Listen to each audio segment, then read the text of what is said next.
आम्ही या महाराष्ट्रामध्ये आम्हाला महामानव डॉक्टर बाबासाहेब आंबेडकर, महात्मा ज्योतिबा फुले, राजर्षी शाहू महाराज या महामानवांनी आम्हाला आरक्षण दिले। हे आरक्षण आज रोजी तुम्ही घालवलंय।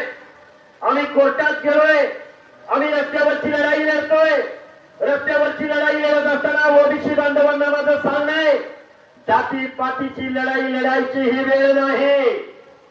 आता तुम्हाला पातीच्या बाजूने उभं राहावं लागेल, ओबीसीच्या बाजूने उभं राहावं लागेल। नाहीतर माणसं म्हणतायत एका बाजूला धनगरांचं आरक्षण उभं राहिले, एका बाजूला बंजारा समाजाचं आंदोलन उभं राहिले, ओबीसी मधल्या वेगवेगळे हे बघा। आणि आमच्या लढाई आहे ओबीसीचं आरक्षण। आज रोजी ताटातलं आरक्षण कोणतरी काढून घेऊन जातोय, ताटातला घास, अंगावरचे कपडे तुमचे काढून कोणतरी घेऊन जाते। अरे एका जातीचा मेळावा म्हणलं की लाखोची लोक जमा होतात, पण ओबीसीचा मेळावा म्हटलं पण ओबीसी एकवटलाय। ज्या हिंगोली जिल्ह्यामध्ये कळमनुरीला 1 लाखापेक्षा जास्त लोक जमा झाली। माझे गाव वगैरेतल्या सगळ्या लोकांना हात जोडून करण्याची विनंती आहे। आज तुम्ही दैत्य नांदूर मध्ये उपस्थित आहात। दैत्य नांदूर आणि तर राक्षसाची पूजा केली जाते।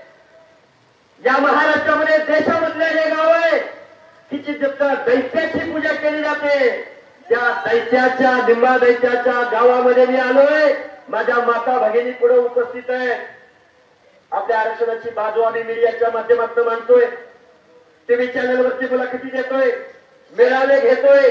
या अप्पर पावसातल्या माझ्या माता भगिनी माझ्या समोर उपस्थित आहेत। आता बऱ्याच वक्त्यांनी सांगितलं की माझ्या पोस्टवरून बोलले, काय करणार? कारण सत्ताधारी आपल्या बाजूने बोलायला तयार नाही, एकही आमदार आपल्या बाजूने बोलायला तयार नाही, एकही खासदार आपल्या बाजूने बोलायला तयार नाही, एकही मंत्री आपल्या बाजूने बोलायला तयार नाही।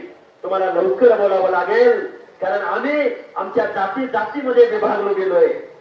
अरे एक स्वर्गीय वंदनीय गोपीनाथराव मुंडे नावाचा एक नेता या महाराष्ट्रामध्ये निर्माण झाला।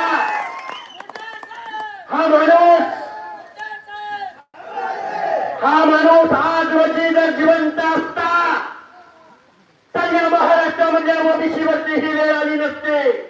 जबाबदारीने बोलतोय मी, तुमच्या समोर आलो म्हणून नाही बोलत। लोकनेता ज्या माणसाला म्हटलं गेलं लोकनेता,